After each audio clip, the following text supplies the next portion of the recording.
आज मैं आपके सामने टाटा ग्रुप की सबसे बढ़िया कंपनी के बारे में बात करूंगा, जिसके शेयर प्राइस के अंदर आज की डेट में एक महीने के अंदर 20% से ऊपर का डिक्लाइन आ चुका है। ये कंपनी मेरी रडार में तब आना शुरू हुई जब कोई कंपनी का 15-20% का एकदम छोटे से टाइम पीरियड के अंदर डिक्लाइन आ जाए। अब ये राइट टाइम होता है अपनी कन्विक्शन को टेस्ट करने का। क्यों? क्योंकि जब आपका स्टॉक बढ़िया चल रहा होता है ना, आपको ना बड़ी खुशी होती है, यार मैंने बहुत बढ़िया स्टॉक पकड़ा है, ये देखो ये कहाँ से कहाँ चले गया। लेकिन कोई स्टॉक अगर अपनी ऑल टाइम हाई से 20-25% की डिक्लाइन पे आ जाता है ना, आपको ना घबराहट होना शुरू हो जाती है, क्या हो गया भाई इस कंपनी के अंदर।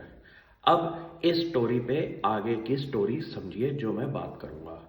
ऐसा नहीं है कि मेरा लाइफ के अंदर पहली बार कोई स्टॉक 20% टूटा हो अपनी ऑल टाइम हाई से। ऐसा हिस्ट्री के अंदर भी पहली बार नहीं हुआ कि कोई ब्लू चिप कंपनी अपनी ऑल टाइम हाई से 20% टूटी हो। अगर आप शेयर बाजार का काम कर रहे हैं और आपको लंबे टाइम के लिए मार्केट में रहना है, तो वॉरेन बुफे की एक स्टेटमेंट है, आप रेडी रहिए अपने स्टॉक को 50% भी टूटते के लिए देखने के लिए वो दिन। क्यों? इस मार्केट के अंदर जितनी भी आपने कहानियां सुनी होंगी अपसाइड और डाउनसाइड की, वहां पे सिर्फ और सिर्फ एक चीज कॉमन है, उसका नाम है साइकोलॉजी। अगर मार्केट के अंदर आपको अपने स्टॉक के अंदर कन्विक्शन है और आप उस स्टॉक के अंदर लंबे टाइम के लिए बैठे हैं और उसकी स्टोरी इंटैक्ट हो, तो आपको ऐसे मौके के अंदर अपनी पोजीशन को इंक्रीज करना होता है, ना कि लोगों की बातों में आके ये सोचना हो कि ये स्टॉक तो और गिरेगा। अब मैं आपको बताता हूं, गूगल पे सर्च करिए design linked investment scheme of government of India, जो कि स्पेशली बनी है हमारी सेमीकंडक्टर इंडस्ट्री को लेके। इस स्टोरी पे मैंने ये स्टॉक पहली बार पकड़ा था और टाटा ग्रुप की स्टोरी अलग है, वो भी आगे बात होगी। गवर्नमेंट ऑफ इंडिया को ये पता है इंडिया के अंदर आज की डेट में सेमीकंडक्टर को लेके ऐसी कोई फैक्ट्री नहीं है जो कि इंडिया की डिमांड को पूरा कर सके।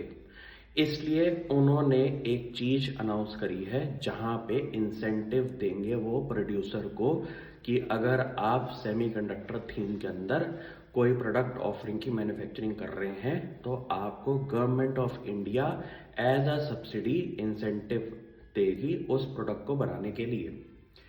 इस कंपनी ने उस स्कीम के अंदर सबसे बड़ा ऑर्डर डाला था इन्वेस्टमेंट का।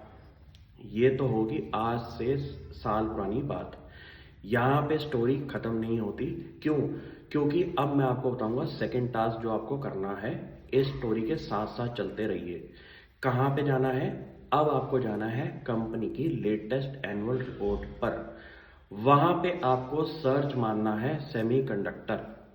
इंडिया की इकलौती लिस्टेड स्पेस के अंदर ये कंपनी है जिसने सेमीकंडक्टर चिप के बारे में पहली बार बात करा है एनुअल रिपोर्ट के अंदर। ये स्टोरी का इसलिए इम्पोर्टेंट एरिया है क्योंकि आज की डेट में इंडिया में मैन्युफैक्चरिंग को लेके सेमीकंडक्टर में कोई भी कंपनी नहीं है जो कि स्टैंडअलोन कुछ ऐसा काम कर रही हो।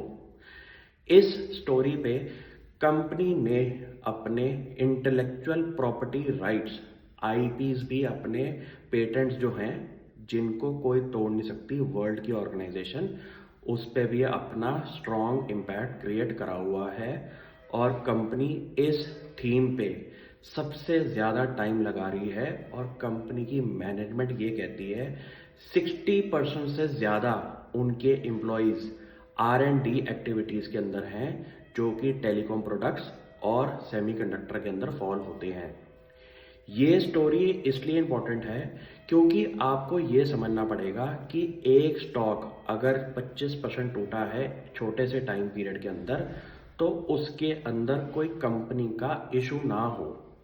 मेरे 48 घंटे स्पेंड करने के बाद मुझे ये समझ में आया कि कंपनी ने जब Q3 के रिजल्ट्स दिए मार्केट के अंदर, वहां पे कंपनी ने कुछ ऐसी स्टेटमेंट्स बोली जो कि एनालिस्ट कम्युनिटी को समझ नहीं आई। क्यों? नंबर वन सिचुएशन, वहां पे कंपनी फंस गई जहां पे उन्होंने ये वाली स्टेटमेंट बोली बीएसएनएल के कॉन्ट्रैक्ट के ऊपर। वहां पे कंपनी ने ये बोला कि जो बिजनेस उनका बीएसएनएल के साथ चल रहा है, जिसकी ऑर्डर वैल्यू का साइज बहुत बड़ा है, अराउंड 7,000 करोड़ से ऊपर का, वहां पे कंपनी ने एक स्टेटमेंट बोली है कि हमारे को वहां से पेमेंट्स का अभी टाइम लगेगा और कंपनी अभी भी नेट लॉस पे बैठी हुई है इतने बड़े रेवेन्यू ग्रोथ के बाद भी। तो सारे एनालिस्ट कम्युनिटी को ये लगा कि ये जो बीएसएनएल का कॉन्ट्रैक्ट है उसके अंदर कंपनी अगर पैसा नहीं बना रही ज़्यादा लेवल पे तो ये एक नेगेटिव इम्पैक्ट हो सकता है कंपनी के लिए।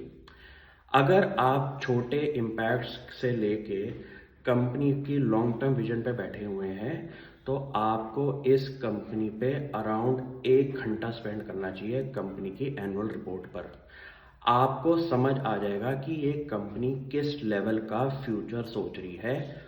और सबसे बड़ी बात, टाटा ग्रुप अगर इंडिया के अंदर सेमीकंडक्टर थीम पे काम करेगा, जो कि पूरे लैंडस्केप के अंदर, पूरे इंडिया के अंदर मुझे एक ही कंपनी के पास अपना कैपिटल, अपना दिमाग, अपनी टेक्नोलॉजी, अपने एम्प्लॉयज, सिर्फ एक कंपनी मेरे दिमाग में आती है, वो है टाटा ग्रुप, जो कि पूरे के पूरे सेमीकंडक्टर थीम पे फिट बैठ रही है और उसके अंदर तेजस नेटवर्क भी बैठेगा। ये स्टोरियों पे काम करना शुरू कर दीजिए। गूगल पे अपने टर्म्स सर्च करें और चेक करें ऐसा क्या हो रहा है इस कंपनी के साथ। आपको तब इस कंपनी के साथ कॉन्फिडेंस आएगा। Thank you.